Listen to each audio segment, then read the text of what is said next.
Hi guys. RPSC Rajasthan लोक सेवा आयोग अजमेर द्वारा निकाली गई ये विज्ञप्ति, तो उसमें फुल वीडियो में मैं बताऊंगा आपको क्या क्या इसमें एलिजिबिलिटी है और किसके लिए कितने पोस्ट हैं। तो मेरे साथ बिना स्किप किए वीडियो कंटिन्यू देखिएगा और लास्ट तक बने रहिएगा। इसमें दिया है विज्ञप्ति निकाली गई है 2 सितंबर को। आयोग द्वारा कार्मिक 4(2) विभाग के लिए गैर अनुसूचित क्षेत्र हेतु राजस्थान राज्य एवं अधीनस्थ सेवा संयुक्त प्रतियोगी परीक्षा द्वारा सीधी भर्ती। ये जो है इसमें जो है आरएस भर्ती के लिए संयुक्त प्रतियोगी परीक्षा होगी, सीधी भर्ती है। नियम 1999 के अंतर्गत अनुसूचित क्षेत्र हेतु राजस्थान अनुसूचित क्षेत्र अधीनस्थ लिपिकीय वर्ग चतुर्थ श्रेणी सेवा भर्ती सेवा की अन्य शर्तें 2014 के अंतर्गत रहेंगी। तो परीक्षा 2024 के तहत कुल 733 पद हैं। राज्य सेवाएं 346 और अधीनस्थ सेवाएं 387 पद हैं। ऑनलाइन आवेदन आमंत्रित किए जाएंगे। पद अस्थायी हैं और विभाग से प्राप्त कुल रिक्त पदों में कमी व ज़्यादा की जा सकती है। पद कम ज़्यादा किए जा सकते हैं भर्ती के अनुसार, व्यक्तियों के अनुसार। तो इसमें क्या है, राजस्थान प्रशासनिक सेवा के लिए 28 पद हैं, लेवल इसका 14 रहेगा। उसके बाद राजस्थान पुलिस सेवा के लिए आरएस के लिए है 50 पद, लेवल 14 रहेगा। इसका भी राजस्थान लोक लेखा सेवा 109 पद है, लेवल इसका भी 14 रहेगा। राजस्थान सहकारी सेवा 12 वैकेंसी है, लेवल 12 रहेगा। राजस्थान नियोजन सेवा 3 पद हैं, लेवल 12 रहेगा। इसके बाद राजस्थान कारागार सेवा, इसके लिए कोई पद नहीं है। तो ऐसे ऐसे करके ये टोटल 21 जो कार्यालय हैं उनके लिए वैकेंसी है। 21वां नंबर पर राजस्थान राज्य कृषि सेवा विपणन अधिकारी 16 पद हैं, लेवल इसका 14 ही रहेगा। ये टोटल 346 पद हैं राज्य सेवा के लिए, जबकि अधीनस्थ सेवाओं के लिए 387 पद हैं, जो हैं कि राजस्थान देवस्थान अधीनस्थ सेवा एनएस से 11 पद लेवल 10 के लिए हैं। राजस्थान देवस्थ अधीनस्थ सेवा ऐसे 2 पद हैं, लेवल 10 आता है इसमें।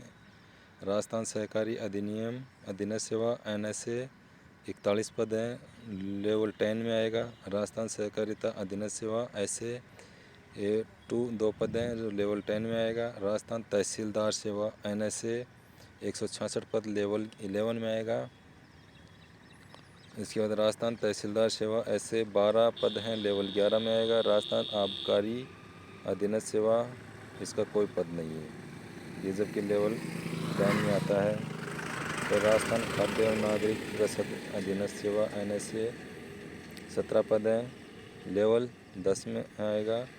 राजस्थान खाद्य और नागरिक रसद अधीनस्थ सेवा 1 पद, लेवल 10 में। ऐसे करके ये 25 कार्यालयों के लिए है। लास्ट रहेगा राजस्थान अधीनस्थ सेवा राज्य कृषि विपणन विभाग अनुभाग कनिष्ठ विपणन अधिकारी 55 पद हैं, लेवल 11 में।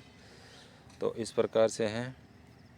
अब इसमें क्या क्या आपको विशेष, अनुसूचित क्षेत्र के अभ्यर्थी गैर अनुसूचित क्षेत्र के रिक्तियों के विरुद्ध भी पात्र हैं। अनुसूचित क्षेत्र के पदों के विरुद्ध केवल राजस्थान राज्य के अनुसूचित क्षेत्र के अभ्यर्थी ही ऑनलाइन आवेदन करें। अन्य क्षेत्र के अभ्यर्थी यदि अनुसूचित के पदों के लिए आवेदन करते हैं तो वे अपात्र होंगे। अनुसूचित क्षेत्र के लिए आवेदन करने वाले अभ्यर्थियों को अनुसूचित क्षेत्र में निवासित होने का प्रमाण पत्र यथा समय आयोग कार्यालय द्वारा मांगे जाने प्रस्तुत करना होगा, अन्यथा अपात्र माने जाएंगे। अधीनस्थ सेवाओं की क्रम संख्या 1, 3, 12, 22 और 25 के पदों में ही विभागीय कर्मचारियों हेतु पद आरक्षित हैं, अतः इन आरक्षित पदों हेतु संबंधित विभाग से में कार्यालय मंत्रालय कर्मचारी ही आवेदन करें, अन्यथा आवेदन पत्र के कॉलम में डीसी विभागीय कर्मचारी का उल्लेख अवश्य करते हुए अन्य आवश्यक पूर्ति करें, अन्यथा डीसी वर्ग का लाभदेय नहीं होगा। अन्य विभागों में कार्यरत कार्मिक यदि इस वर्ग हेतु आवेदन करते हैं तो उन्हें इस वर्ग डीसी पात्र के लिए मान्य नहीं माना जाएगा। अराजपत्रित अधिकारियों हेतु आरक्षित पदों के संबंध में क्या बोल रहा है कि राज्य सेवाओं में अराजपत्रित कर्मचारियों के लिए आरक्षित पदों हेतु राजस्थान सरकार, राजस्थान की पंचायत समितियों एवं जिला परिषदों के कर्मचारी ही पात्र होंगे। अराजपत्रित कर्मचारियों के नाते परीक्षा राज्य सेवाओं में उनके लिए आरक्षित पदों पर बैठने हेतु आवेदन को निम्न शर्तों पर करना अनिवार्य होगा। आवेदक को इसमें क्या क्या रहेगा? आवेदक को दिनांक 1/1/2025 को सेवा का कुल कितना अनुभव प्राप्त होगा उसकी गणना कर दिनांक, माह, वर्ष की पूर्ति निर्धारित कॉलम में अवश्य करें।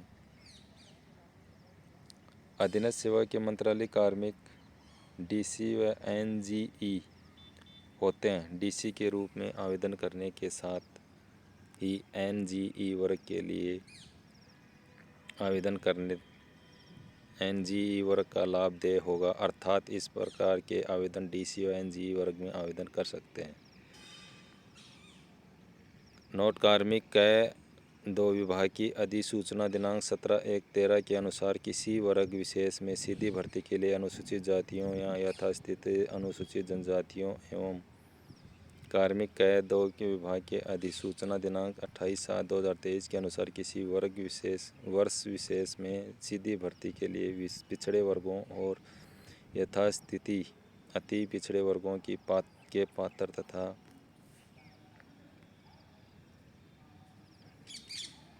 उपयुक्त अभ्यर्थी उपलब्ध न होने की दशा में उनके लिए इस प्रकार आरक्षित रिक्तियों को पश्चातवर्ती 3 भर्ती वर्षों के लिए अग्रणित किया जाएगा।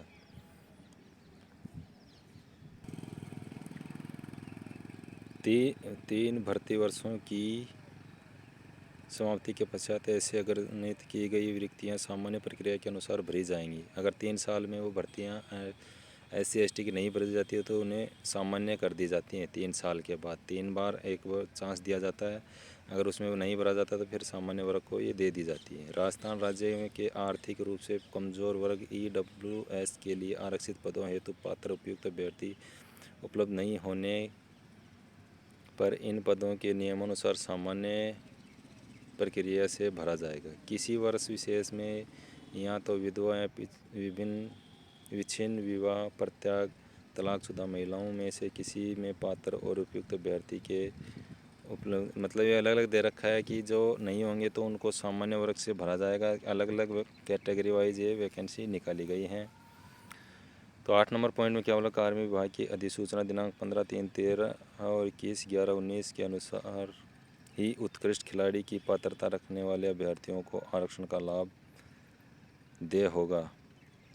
बिंदु 1 से 8 तक प्रावधान संबंधित वर्ग के अंतर्गत पद आरक्षित होने की स्थिति में ही लागू होंगे। अनिवार्य शैक्षणिक योग्यता क्या है? Must hold with degree of any of the university incorporated by the act the central state legislative India other educational institute established by an act of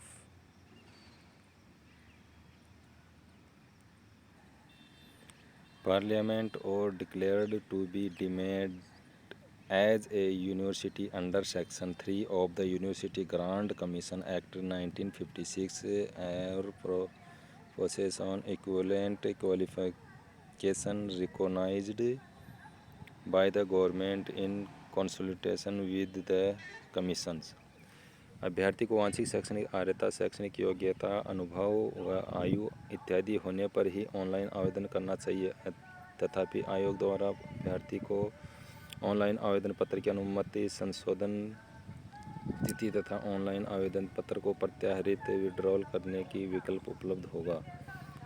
असत्य एवं गलत सूचना के आधार पर आवेदन करना तथा अर्हता नहीं होने पर भी उसे प्रत्याहृत विड्रॉल नहीं किया जाना भारतीय न्याय संहिता BNS की धारा 217 के तहत दंडनीय अपराध है। ऐसे अभ्यर्थियों को कालांतर में काउंसलिंग, पात्रता जांच, साक्षात्कार दौरान अपात्र पाए जाने पर उन्हें आगामी 1 वर्ष की अवधि के लिए भर्ती परीक्षाओं में वर्जित डिबार किया जाएगा। शैक्षणिक अर्हता क्या रहेगी इसमें? तो गाइज पूरा वीडियो देखिएगा तभी समझ में आएगा, मैं भी इसीलिए कर रहा हूँ। तो इसमें क्या है, उक्त पदों की अपेक्षित शैक्षणिक अर्हता में अंतिम वर्ष की परीक्षा में अब सम्मिलित हो चुका है, अब सम्मिलित हो रहा है वाला व्यक्ति भी आवेदन करने के लिए पात्र होगा, किंतु उसे आयोग द्वारा आयोजित मुख्य परीक्षा के पूर्व शैक्षणिक अर्हता अर्जित करने का सबूत देना होगा। आयु सीमा क्या रहेगी? दिनांक 1/1/25 को न्यूनतम 21 वर्ष और अधिकतम 40 वर्ष से कम। जिसकी आयु 1 जनवरी 2025 को न्यूनतम 21 वर्ष होनी चाहिए और अधिकतम 40 वर्ष तक। अराजपत्रित कर्मचारी दिनांक 1 जनवरी 2025 को 25 वर्ष की आयु प्राप्त कर चुका हो परंतु 45 वर्ष का नहीं हुआ हो। नोट: उक्त पदों का विज्ञापन आयोग द्वारा पूर्व में वर्ष 2023 में जारी किया गया है, जिसके तहत आयु की गणना आधार दिनांक 1/1/24 रखा गया था। उक्त विज्ञापन के अंतर्गत आयु गणना का आधार 1/1/25 रखा गया है, इसलिए उक्त सरकार की अधिसूचना दिनांक 23/9/2008 के अनुसार उपयुक्त अधिकतम आयु सीमा में अतिरिक्त छूट दे नहीं होगी। विज्ञापित पदों के अनुरूप दर्शाए गए आरक्षित पदों हेतु विभिन्न वर्गों, अन्य विशिष्ट श्रेणियों आयु सीमा में छूट के प्रावधान रहेंगे। अभ्यर्थी वर्ग अन्य विशिष्ट श्रेणियों के लिए राजस्थान की राज्य के अनुसूचित जाति, अनुसूचित जनजाति, पिछड़ा वर्ग की अति पिछड़ा वर्ग, आर्थिक रूप से कमज़ोर वर्ग के पुरुषों के लिए 5 वर्ष का है, जबकि महिलाओं के लिए इसी वर्ग के 10 वर्ष की छूट इनको दी जाएगी। और सामान्य अनारक्षित वर्ग की महिलाओं को 5 वर्ष की छूट रहेगी। विधवा, विच्छिन्न, विवाह, परित्याग, तलाकशुदा महिलाओं के लिए 10 अधिकतम आयु सीमा नहीं है। उसके बाद उपयुक्त उच्चतम आयु सीमा उस भूतपूर्व कैदी के मामले में लागू नहीं होगी जो दोष सिद्ध से पूर्व सरकार के अधीन किसी पद पर सब्स्टैंटिव तौर पर सेवा कर चुका था और इन नियमों के अधीन नियुक्ति के पात्र था। उक्त भूतपूर्व कैदी के मामले में जो अपनी दोष सिद्धि के पूर्व अधिकायु नहीं था और नियमों के अधीन नियुक्ति के लिए पात्र था, उपवर्णित अधिकतम आयु सीमा में उसके द्वारा भुक्त कारावास की कालावधि के बराबर की अवधि की छूट दी जाएगी। अच्छा, कैदी भी इसमें दे सकता है, लेकिन जो कैद में रहा उस टाइम उसकी गणना नहीं की जाएगी। इसके बाद एनसीसी कैडर के जो कैंडिडेट रहते प्रशिक्षकों के मामले में उपवर्णित अधिकतम आयु सीमा में उनके द्वारा एनसीसी में की गई सेवा के कालावधि के बराबर छूट दी जाएगी। और यदि पारिणामिक आयु विहित अधिकतम आयु सीमा से 3 वर्ष से अधिक न हो तो उन्हें विहित आयु सीमा में ही समझा जाएगा। रिजर्व में स्थानांतरित रक्षा कार्मिकों और भूतपूर्व सेनाओं कार्मिकों के लिए अधिकतम आयु सीमा 50 वर्ष होगी।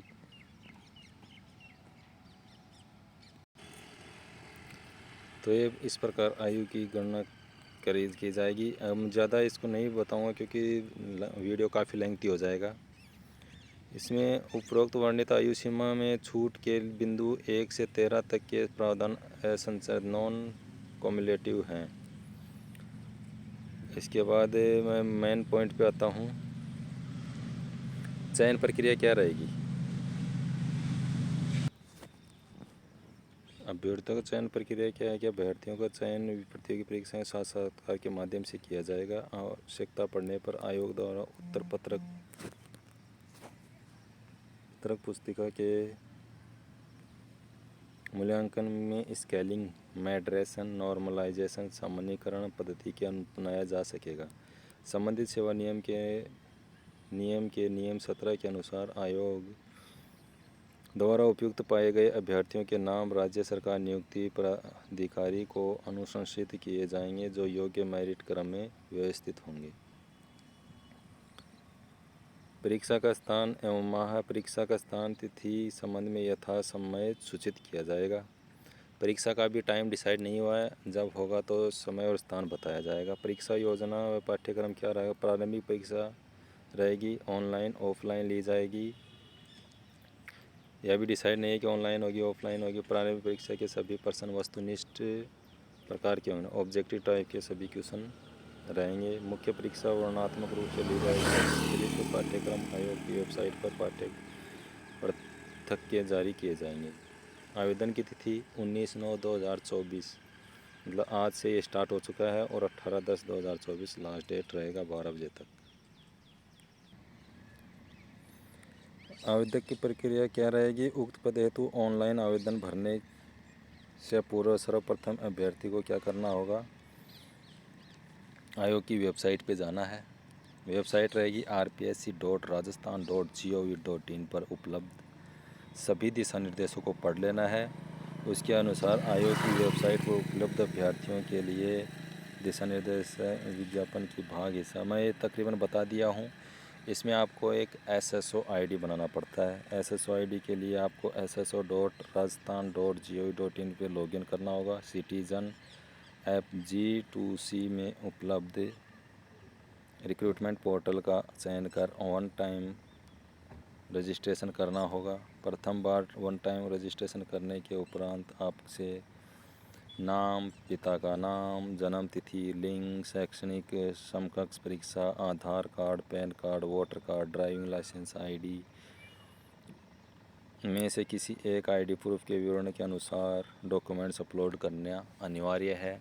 ये एक बार करना पड़ता है, फिर राजस्थान की जो भी परीक्षा होगी वो उसमें आप देख सकते हैं। जिन अभ्यर्थियों के द्वारा पूर्व में OTR किया जा चुका है वे अभ्यर्थी SSO पोर्टल पे अपना लॉगिन करने के बाद सिटीजन ऐप्स में उपलब्ध रिक्रूटमेंट पोर्टल का चयन कर अपना OTR नंबर संख्या के आधार पर ऑनलाइन आवेदन कर सकते हैं। उसमें डायरेक्ट दिखा देता है, जो पहले किया हुआ बंदा रहता है उसको डायरेक्ट दिखा देता है, वहाँ पर वो लॉगिन कर सकता है। जो अभ्यर्थी एक बार OTR फॉर्म भर देता है SSO ID पे तो उसको दोबारा भरने की ज़रूरत नहीं होती है। और जितनी भी एग्ज़ाम देगा उसमें आप डायरेक्ट पूरी डिटेल आ जाती है।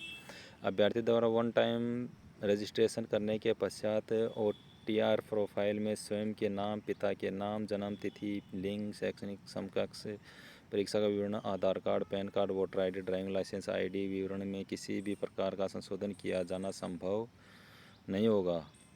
अतः OTR करने से पूर्व आधार, जनाधार, SSO प्रोफाइल में अंकित विवरण का शैक्षणिक दस्तावेजों में अंकित प्रविष्टियों से सावधानीपूर्वक मिलान सुनिश्चित कर लें। यदि इनमें कोई अंतर है तो जन आधार कार्ड अर्थात कार्ड SSO ID की प्रविष्टियों में आवश्यक संशोधन करेक्शन करने के पश्चात ही OTR पंजीयन आवेदन फॉर्म भरने की कार्रवाई करें।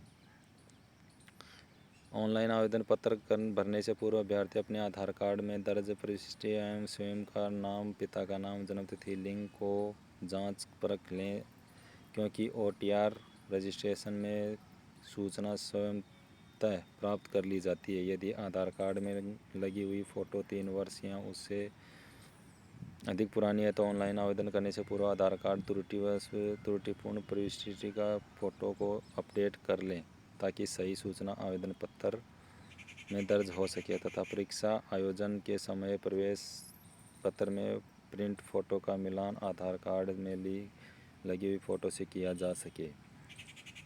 इसमें क्या अभ्यर्थी ऑनलाइन आवेदन पत्र भरते समय अपनी लाइव फ़ोटो अपलोड करेगा। ये सभी में हो गया आज लाइव फ़ोटो का और सिग्नेचर का। अभ्यर्थी द्वारा अपना ऑनलाइन आवेदन पत्र सबमिट करने से पूर्व अपने लाइव फ़ोटो का प्रीव्यू देखकर फ़ोटो को सुनिश्चित करते हुए ऑनलाइन आवेदन पत्र में को सबमिट करेंगे। तो लाइव फ़ोटो खींचने के बाद उसको पहले एक बार चेक कर लें, उसके बाद इसको सबमिट करें फॉर्म को। अभ्यर्थी के द्वारा ऑनलाइन आवेदन करते समय हस्ताक्षर बाएं हाथ के अंगूठा निशान को स्कैन फ़ोटो अपलोड करना अनिवार्य होगा। बाएं हाथ का अंगूठा और आपका सिग्नेचर स्कैन करके अपलोड करना होगा। अभ्यर्थी ऑनलाइन आवेदन अवधि के दौरान दिनांकित नवीन फ़ोटो आपने लाइव किया उसी टाइम का एक फ़ोटो साथ में लेकर जाना होगा जब एग्ज़ाम देने जाएंगे। अभ्यर्थी को श्रुत लेखक की सुविधा प्राप्त करने के लिए अपने ऑनलाइन आवेदन पत्र में श्रुत लेखक संबंधी विकल्प का अनिवार्य रूप से चयन करना होगा। उक्त विकल्प का चयन नहीं किए जाने पर श्रुत लेखक की सुविधा दे नहीं होगी। अभ्यर्थी को श्रुत लेखक की सुविधा प्राप्त होने के लिए अपने अभ्यर्थी आवेदन की अंतिम तिथि तथा अर्जित की जा चुकी सभी शैक्षणिक योग्यता अनुभव विवरण आवेदन पत्र में स्पष्ट एवं अवश्य तौर पर अंकित करें, क्योंकि यदि ऐसी पूर्व में अर्जित शैक्षणिक योग्यता अनुभव को आवेदन पत्र में अंकित नहीं किया गया तो आवेदक की अंतिम तिथि के पश्चात ऐसी योग्यता अनुभव विचारणीय नहीं होगा। केवल आवेदक की अंतिम तिथि के पश्चात अर्जित शैक्षणिक योग्यता अनुभव की बाद ही विचारणीय होगी। आवेदक को ऑनलाइन आवेदन करने के पश्चात आवेदक पत्र क्रमांक आवश्यक रूप से प्राप्त होगा। यदि आवेदन पत्र क्रमांक एप्लीकेशन नंबर अंकित या प्राप्त नहीं हुआ है तो इसका अर्थ यह है कि आपका आवेदन पत्र जमा नहीं हुआ है। आवेदक पत्र के प्रीव्यू को आवेदक सबमिट नहीं माना जाएगा। आवेदक को ऑनलाइन आवेदन करते समय अगर किसी प्रकार की कोई समस्या हो तो रिक्रूटमेंट पोर्टल पर दिए गए हेल्प डेस्क नंबर का या ईमेल पर संपर्क करें। आवेदक जिस श्रेणी के अंतर्गत आवेदन करने हेतु पात्र उसी श्रेणी में ऑनलाइन आवेदन करें। गलत सूचना देने तथा छुपाने पर आयोग अभ्यर्थी पर नियमानुसार कार्रवाई के लिए स्वतंत्र होगा। राजस्थान राज्य में पिछड़ा वर्ग, अति पिछड़ा वर्ग की क्रीमिलेयर श्रेणी के आवेदक तथा राजस्थान राज्य के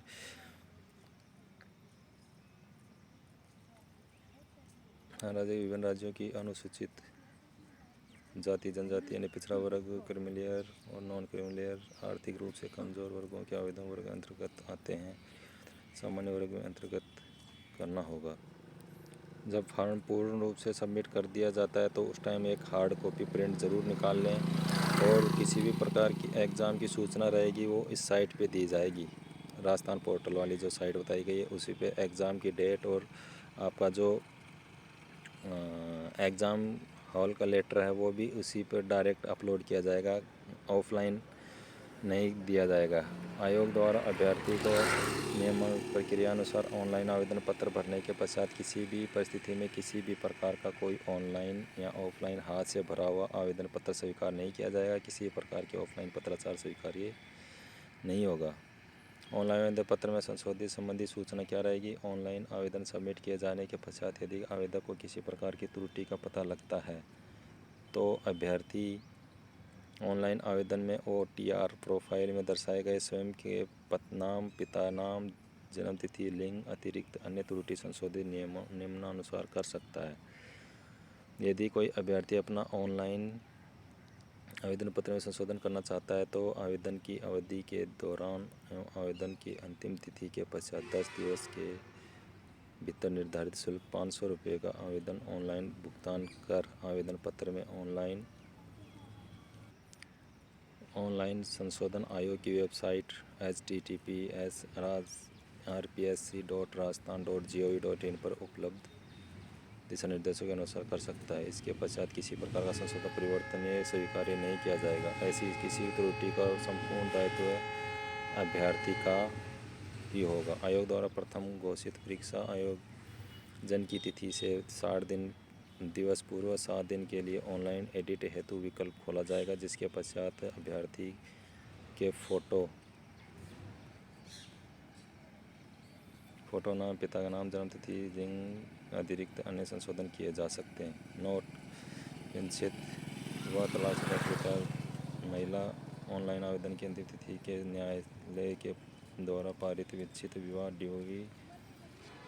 डिक्री जारी करने की स्थिति में ही वर्ग परिवर्तन होगा। आयोग द्वारा उपलब्ध कराए गए ऑनलाइन संशोधन के अवसरों का उपयोग कर सकेंगी। आवेदन करने के बाद किसी भी प्रकार की अगर त्रुटि पाई जाती है और उसको सही करवाना तो आपको 500 रुपये का भुगतान करना अनिवार्य रहेगा। इसके बाद है एक बारीय पंजीयन शुल्क। कार्मिकों विभाग के परिपत्र संख्या 2023 के समस्त भर्ती परीक्षाओं में एक बार पंजीयन शुल्क निर्धारित किया गया है, जो निम्नानुसार क्या क्या रहेगा। सामान्य अनारक्षित पिछड़ा वर्ग के क्रीमिलेयर, अति पिछड़ा वर्ग के क्रीमिलेयर अभ्यर्थियों के लिए 600 रुपये शुल्क जमा करना होगा। आरक्षित वर्ग, अनुसूचित जाति, अनुसूचित जनजाति, पिछड़ा वर्ग, नॉन क्रीमिलेयर, अति पिछड़ा वर्ग, नॉन क्रीमिलेयर और आर्थिक रूप से कमज़ोर वर्ग शहरिया क्षेत्र के अभ्यर्थियों को 400 रुपये और दिव्यांगत के लिए भी 400 रुपये। विशेष योग्यजन दिव्यांगत अभ्यर्थियों श्रुतलेख क्षतिपूर्वक समय उपलब्ध करवाए जाने के संबंध में विशेष निर्देश।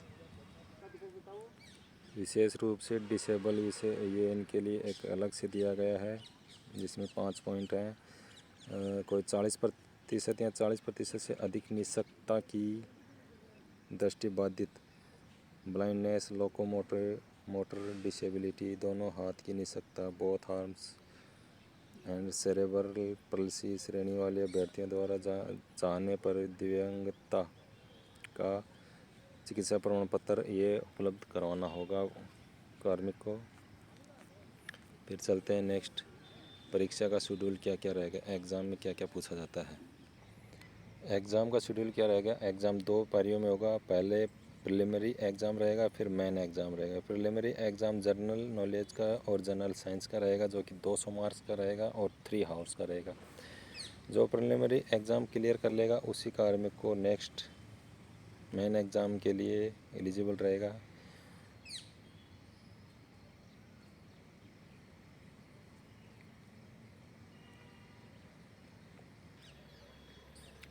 इसी क्रम में मेन एग्ज़ाम जो रहेगा, पेपर 4 रहेंगे, इसमें 4 पेपर होंगे।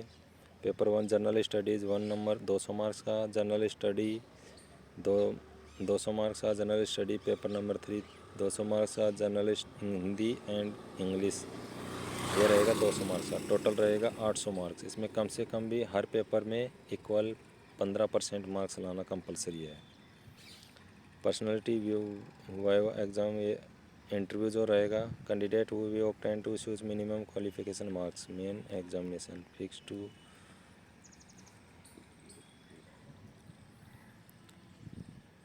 100 मार्क्स का इंटरव्यू होगा। उसके बाद सिलेबस पैटर्न जो आप पेपर का examination for the as a prescription the commission for from time to time and ball pen का यूज़ आप बॉल पॉइंट पेन का यूज़ कर सकते हैं। ऑनलाइन एप्लीकेशन फॉर्म अपना वेबसाइट नंबर पर ईमेल आईडी अंकित करें जिस पर वह परीक्षा के साक्षात्कार इत्यादि संबंधी भावी सूचना एसएमएस के माध्यम या ईमेल के माध्यम से चाह सकते हैं, तो अपना मोबाइल नंबर ईमेल आईडी डालना कंपलसरी है। तो ये जानकारी थी। आगे पद हैं,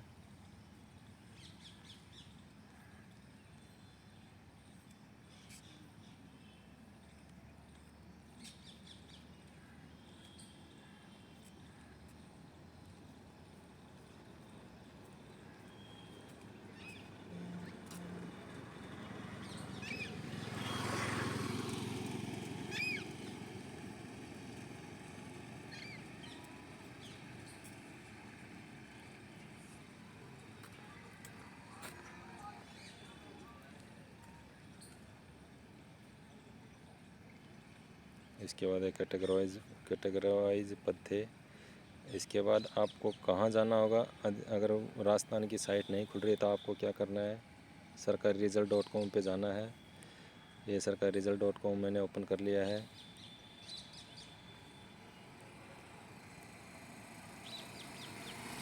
गूगल पे जाएंगे सरकारी रिजल्ट .com, ये सरकारी रिजल्ट .com में आ गए। यहाँ से थोड़ा नीचे स्क्रॉल करेंगे तो लेटेस्ट जॉब पे क्लिक करेंगे। यहाँ पर आपको पूर्ण जानकारी इसकी मिल जाएगी और यहाँ से अप्लाई कर सकते हैं आप। आज से स्टार्ट हो गया है, यह है अप्लाई करने का।